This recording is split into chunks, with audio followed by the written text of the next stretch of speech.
नमस्कार, मी मीनाक्षी व्लॉग चॅनलमध्ये आपलं सर्वांचं स्वागत आहे।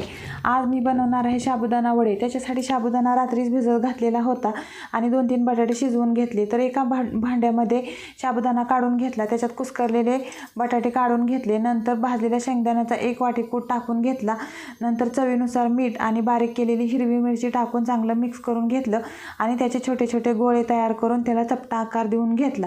नंतर गॅसवर कढई तापत ठेवली, त्याच्यात तेल टाकून चांगलं गरम करून घेतलं आणि मध्यम आचेवर गोल्डन ब्राऊन रंगावरती वडे चांगले तळून घेतले। नंतर थोडीशी हिरव्या मिरच्या पण मी तळून घेतल्या त्याच्यासोबत खाण्यासाठी। तर तयारात आपले खमंग असे खुसखुशीत वडे। तर हे वडे दह्याची आंबट गोड तिखट चटणी बरोबर खायला एकदम सुंदर लागतात। तर तयार आहे आपले साबुदाणा वडे। तर कशी वाटली आजची रेसिपी?